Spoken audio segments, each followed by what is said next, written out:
आकाशवाणी भोपाल से प्रस्तुत हैं प्रादेशिक समाचार।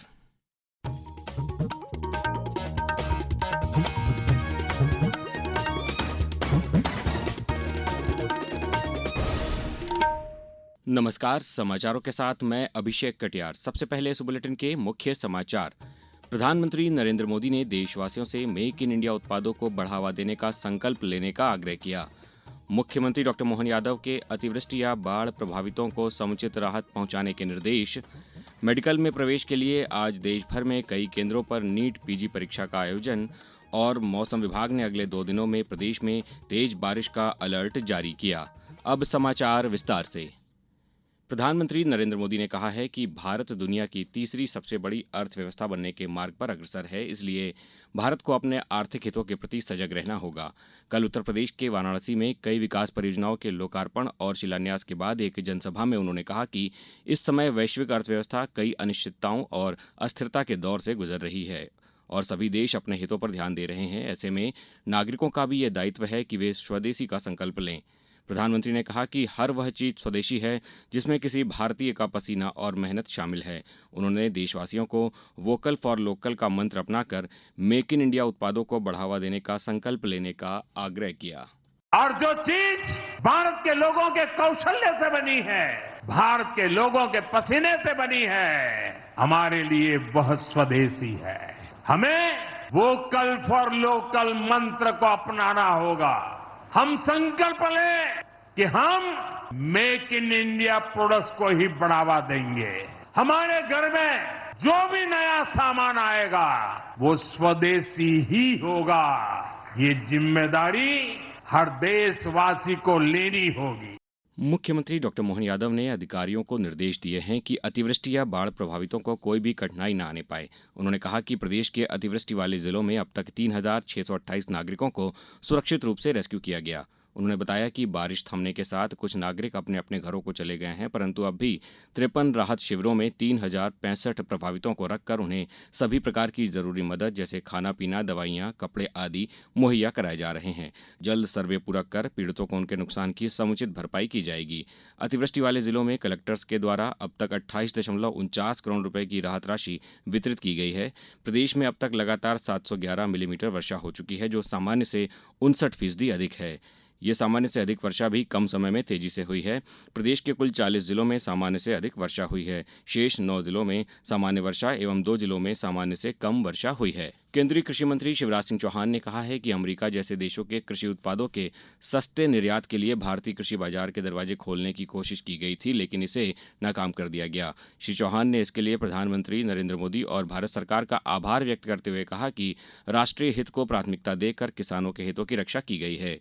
केंद्रीय कृषि मंत्री कल पटना स्थित बिहार पशु विज्ञान विश्वविद्यालय परिसर में किसानों के साथ एक संवाद कार्यक्रम को संबोधित कर रहे थे। उन्होंने कहा कि अमेरिका और भारतीय किसानों के बीच असमानता का मुद्दा उठाया गया। प्रधानमंत्री जी का मैं हृदय से आभारी हूं कि भारत ने कह दिया राष्ट्र प्रथम, राष्ट्र सर्वोपरि और किसानों के हितों का पूरी तरह से संरक्षण करेंगे, चाहे कुछ भी हो जाए। भारतीय अर्थव्यवस्था, मैंने पहले भी कहा, अश्वमेघ का घोड़ा है, अब कोई रोक नहीं सकता। भारत के किसानों के हित सुरक्षित है आज, और जो चाहते थे वो हो जाता तो हमारे बाजार वहां के सस्ते अनाजों से भर जाते और किसान कहीं का नहीं रहता। केंद्रीय कृषि मंत्री ने लोगों से स्थानीय कारीगरों, स्थानीय व्यापारियों, किसानों और स्व सहायता समूहों के स्वदेशी उत्पाद खरीदने का आग्रह किया। आकाशवाणी भोपाल से कल प्रसारित पत्रकार आलोक सिंघई की लिखी हुई विधानसभा साप्ताहिकी में त्रुटिवश प्रदेश के खाद्य एवं नागरिक आपूर्ति मंत्री गोविंद सिंह राजपूत का नाम प्रसारित हुआ था, जबकि विधानसभा में उठाया गया मामला मालथौन निवासी गोविंद सिंह राजपूत से संबंधित था। अतः इसका खाद्य एवं नागरिक आपूर्ति मंत्री गोविंद सिंह राजपूत से कोई संबंध नहीं है। इस त्रुटि के लिए हमें खेद है। अब समाचारों में वक्त है एक ब्रेक का। ये समाचार आप आकाशवाणी मध्य प्रदेश से सुन रहे हैं। ये समाचार बुलेटिन YouTube पर Madhya Pradesh news All India Radio channel पर और फेसबुक के साथ ही X प्लेटफॉर्म पर AIR न्यूज भोपाल पेज पर सुने जा सकते हैं। इसके अलावा आप हमारी वेबसाइट newsonair.gov.in पर या न्यूज ऑन AIR ऐप पर भी समाचार सुन सकते हैं। समाचारों में पुनः आपका स्वागत है। मुख्यमंत्री डॉक्टर मोहन यादव ने कहा है कि देश और मध्य प्रदेश को विकसित बनाने में हमारे युवाओं को अपनी असीम ऊर्जा का देश और समाज के नवनिर्माण में समुचित उपयोग करना सीखना होगा। मुख्यमंत्री डॉक्टर यादव शनिवार को खरगोन में स्थापित अभ्युदय विश्वविद्यालय के शुभारंभ कार्यक्रम को संबोधित कर रहे थे। मुख्यमंत्री डॉक्टर यादव ने विश्वविद्यालय के विद्यार्थियों एवं अन्य जनों को मध्य प्रदेश सरकार की विभिन्न योजनाओं की जानकारी भी दी। उन्होंने कहा कि युवाओं को उद्यमी और प्रगतिशील किसान भी बनने के बारे में सोचना चाहिए।